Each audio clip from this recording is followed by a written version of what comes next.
Hello my dear friends, and welcome back to another Star Wars news update. Today we've got a couple of very cool updates for the Ahsoka series. This comes via laughingplace.com, where Rosario said at least one episode of Ahsoka has been cut together so far, and Dave Filoni told her that watching the episode was a quote, religious experience. Now while it is true that Dave Filoni loves his own work, this is a very promising update for fans. Production is going well, and the creator's perspective feedback is positive too. Filoni created Ahsoka, so naturally he would be much more pedantic over every single detail. So for this to come out is the best sign we could receive as fans. And so next up guys, we have some new Ahsoka set leaks, courtesy of MakingStarWars.net. On their show later today, they're going to be providing some more info on these, but they're very intriguing. Let's dive into them. Now the first thing to note about the set and the planets they're replicating are the scraggly trees. Now I spoke to Jason at Making Star Wars and he believes that we might be returning to Corvus, the planets that we saw in the Mandalorian Season 2 Chapter 13 The Jedi, after Din Djarin and Grogu travel to find Ahsoka after a tip from Bo-Katan. The blue screen in the background behind these trees and branches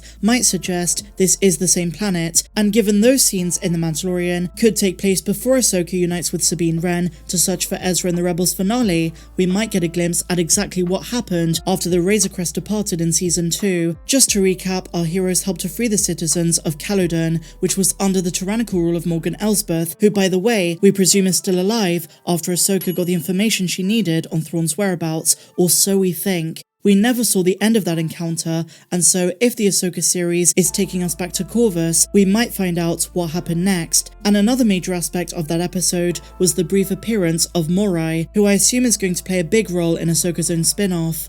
Morai's origin, her exact connection to Ahsoka and the Force are all mysteries yet to be solved in the Star Wars universe, although it is strongly hinted that she's related to when the daughter transferred her life essence to Ahsoka in the Clone Wars. In both Rebels and the Clone Wars, Morai appears at key moments in Ahsoka's story, coming into full view when Ahsoka needs her the most. The daughter sacrificed herself to save Ahsoka, giving up her own life force to resurrect the young Padawan after her untimely death during the adventure on Mortis. This sacrifice and the appearance of Morai as Ahsoka's companion in Rebels have led some fans to speculate that the Convor is actually a manifestation of the daughter's spirit, who continues to protect Ahsoka. Rebels drops a big clue that this is in fact the case.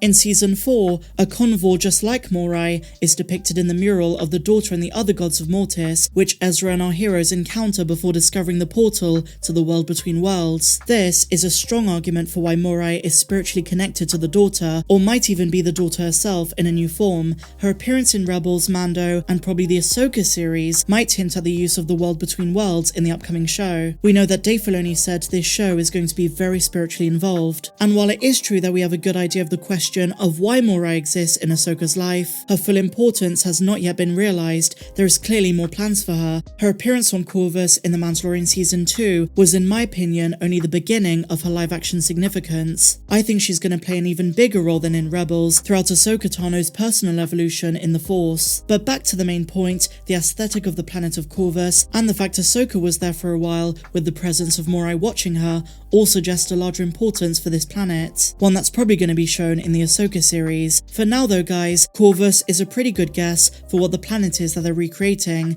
but there's always a chance it's somewhere new, somewhere different entirely, maybe a new planet. Let's wait and see. But share your thoughts of this in the comments down below.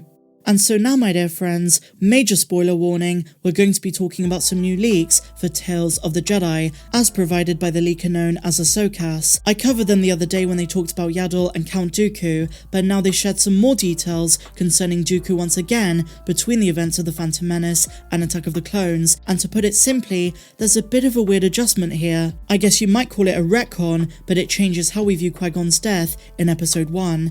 Let's dive into it. So the show spans a few missing years of the prequels, while also adding context and sometimes editing details from episodes 1 to 3, and a big one was just unveiled. So in the most recent leaks, Ahsoka says the following. So they're talking about the last Dooku episode. Timeline-wise, the last Dooku episode spans over a few years. The first scene is set right after Qui-Gon gets back from Tatooine in The Phantom Menace. The two discuss the Sith Lord that Qui-Gon encountered, and this of course is Darth Maul, and now this is the puzzling bit. We then skip to Qui-Gon Qui-Gon's official funeral on Coruscant. Now you might be thinking, this is different. Wasn't Qui-Gon's funeral on Naboo? Well, they come to that. They say this one is different to the one shown in The Phantom Menace. This is a different funeral on Coruscant. Ki-Adi-Mundi gives a speech and Dooku is very sad. So Dooku actually attends this one. Skip a year or so, or just after The Phantom Menace, Dooku is speaking to some Jedi in the temple and he deletes Kamino from the archives. I covered this the other day. So going back to Qui-Gon, I reached out to Ahsoka about this and they clarified there are 2 funerals. There was the one on Naboo for all the Jedi who could make it, but we know not all the Jedi Masters were able to be there. Yaddle, for instance, could not make it. So then the ashes of Qui-Gon are taken to Coruscant, where there is a second funeral or an official ceremony. This is the one that everyone in the Jedi Council attends. Ki-Adi-Mundi gives a speech and Dooku is there. Now, I'm not too sure how I feel about this. It's not the end of the world, but it does take away the impact from episode 1. If this really is going to be in Tales of the Jedi and this leaker has things spot on, then I'm never going to see episode 1 the same way again. Now it also retcons a lot of supplementary Phantom Menace material, because we know that after Qui-Gon's funeral, the one on Naboo, his ashes were kept in an urn in the city of Theed, so they remained there. Now I suppose you could have a second ceremony, an official ceremony on Coruscant, but in that case it can't be a funeral, it's some sort of ceremonial experience for the Jedi where they're paying their respects. If that happens, I'm more than happy. But if they change it where there's a second funeral and his body's literally there, that makes 0 sense, because he was cremated on Naboo. And I guess it goes back to what I said the other day, sometimes adding more context and more to the story only confuses it. And there's so many great things that Tales of the Jedi can explore, so many years of Count Dooku's life as a Jedi, the time between episode 1 and 2, and even though I'm not a fan of Yaddle dying, that does explain where she is after episode 1, so at times the context this show is adding is good, but in this case, I'm not too sure how to feel. I don't know if I like the idea of Qui-Gon speaking to Count Dooku about Darth Maul, and then after his death, having a second ceremony on Coruscant. It kind of takes away the experience from episode 1, but as I say, there are ways to make it work, and I'm not going to judge until it comes out. Again, with all of these leaks, some details could be missing. I do by all means trust this leaker, they did get things spot on, they even provided video footage, but you never know what could be misconstrued and what could change last minute. Ahsoka also says that on top of the main Jedi this series is going to explore, we're also going to get some Sifo Dyas, although they're not too sure how he's going to fit in. So a lot to look forward to.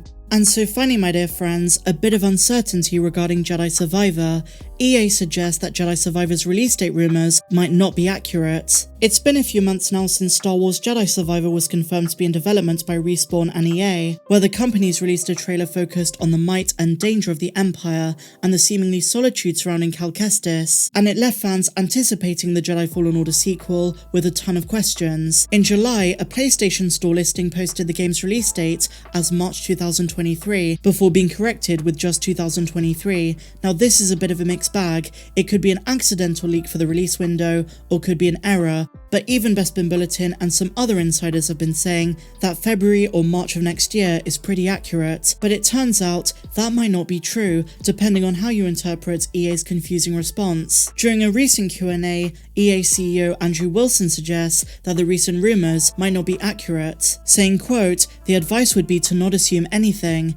There is certainly a level of ambiguity to what he says, which is definitely intentional. He doesn't confirm if it is or isn't going to release early next year, and his answer allows for possible future delays. I think they're leaving it open-ended, but spring 2023, whether it's earlier or later, does seem to be a good guess based on reliable leakers. I guess we're going to have to wait for an official answer." So with that said, my dear friends, that brings us to the end of today's Star Wars news update. If you enjoyed it, guys, please be sure to give me a big fat thumbs up, share your thoughts on the Ahsoka series, Tales of the Jedi and Jedi Survivor in the comments down below. Which are you most looking forward to, and what do you make of these new set leaks? If you're new to the channel, guys, please be sure to hit that big red subscribe button down below. Also be sure to give that bell a good old tickle so that you never miss an upload. But until the next one, guys, may the Force be with you always. I'm Star Wars Meg.